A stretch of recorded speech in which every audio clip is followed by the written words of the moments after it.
ఎవరి వల్లనోనో మన పిల్లలు పడ్డారు అని అనుకున్నప్పుడు అసలు ఫస్ట్ పేరెంట్స్ ఏం చేయాలి? ఇప్పుడు వాళ్ళని తిట్టకూడదు అని అన్నారు కదా, ఫస్ట్ అసలు కేసు పెట్టాలా లేకపోతే వీళ్ళతో ఏ విధంగా మాట్లాడాలి? చిన్నపిల్లలు వాళ్ళ మనసు కూడా ఈజీగా విరిగిపోతూ ఉంటుంది. అవును. సో ఇప్పుడు సమస్య జరిగింది అని గుర్తించడం అసలు చాలా పెద్ద స్టెప్. అది పేరెంట్గా మనం గుర్తించలేకపోతాం, ఎందుకంటే క్వైట్ ఉంటారు, ఎక్స్ప్రెస్ చేయరు ఎమోషన్స్. ముందే భయం వాళ్ళకి. అప్పటికి పేరెంట్ నువ్వు ఫోన్ చూస్తున్నావు, నువ్వు గేమ్స్ ఆడుతున్నావు, ఇవన్నీ మాట్లాడినప్పుడు సో ఎవరితో ఫస్ట్ ఎవరైనా మామూలుగా డైలీ మాట్లాడినప్పుడు కావచ్చు, పిల్లలతో కూర్చుంటాం డిన్నర్ టైంలో కావచ్చు, వాళ్ళతో టైం ఎప్పుడైతే హోంవర్క్ చేయించేటప్పుడు పిల్లలతో టైం స్పెండ్ చేసినప్పుడు వాళ్ళని అడగడం, కొత్త ఫ్రెండ్స్ ఎవరైనా అయ్యారా నీకు, క్లాస్లో అయ్యారా, ఆడుకునే ప్లేసెస్లో అయ్యారా, ఆన్లైన్లో అయ్యారా, జస్ట్ ప్రోబింగ్.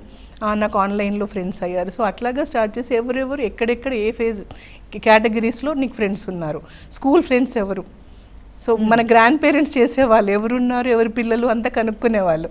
సేమ్ ఇక్కడ కూడా ఎవరు ఫ్రెండ్స్ ఉన్నారు, బెస్ట్ ఫ్రెండ్స్ ఎవరు, ఆన్లైన్లో ఎవరున్నారు, సో గేమ్స్ ఆడుతుంటారు, గేమ్స్లో ఏ ఫ్రెండ్స్తో వీళ్ళు గేమ్స్ ఆడుతున్నారు, సో ఆన్లైన్లో ఫ్రెండ్షిప్లో ఇప్పుడు ఎవరితో చాట్ చేస్తున్నారు.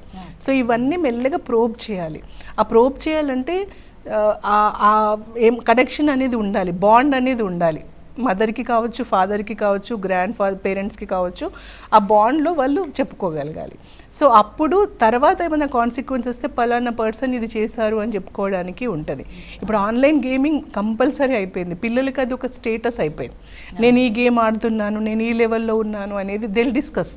వాళ్ళ ఫ్రెండ్స్గా ఆడుకునేటప్పుడు కూడా దిల్ డిస్కస్. సో అట్లా ఏదో కంట్రీ నుంచి కూడా ఫ్రెండ్స్ ఉన్న వాళ్ళు ఉంటారు పిల్లలు. సో వేరే స్టేట్స్ నుంచి ఉన్న వాళ్ళు ఉంటారు. సో ఇట్లాంటి ఇన్సిడెంట్ జరిగినప్పుడు లోన్లీగా కూర్చుంటున్నారా, ఐసోలేట్ ఉన్నారా, స్ట్రెస్లో ఉన్నారా, ఫుడ్ తినడం లేదా, ఇవన్నీ అబ్జర్వ్ చేసుకొని నెక్స్ట్ వాళ్ళని మీ ధైర్యంగా ఉండు, నువ్వు తప్పు చేయలేదు, లెట్ మీ నో, ఏం జరిగింది చెప్పు అని ధైర్యం ఇవ్వాలి, కోప్పడకుండా. అప్పుడు డెఫినెట్గా వాళ్ళు వెంటిలేట్ అవుతారు. ఆ తెలుసుకున్న విషయాన్ని మన సంబంధిత అధికారులకి చెప్పడం, హెల్ప్ లైన్ నెంబర్స్కి కాల్ చేయడం ఇందాక చెప్పినట్టు. ఎందుకంటే ప్రతి జిల్లాలో కూడా అధికారులు ఉన్నారు. సో వాళ్ళు ఇమ్మీడియట్గా యాక్షన్ తీసుకోవడం అండ్ పోలీస్ స్టేషన్లో వెళ్ళి ఇమ్మీడియట్గా కంప్లైంట్ కూడా మనము చేయవచ్చు. ఈ హెల్ప్ లైన్స్ కూడా ఇమ్మీడియట్ యాక్సెస్ ఉంటుంది.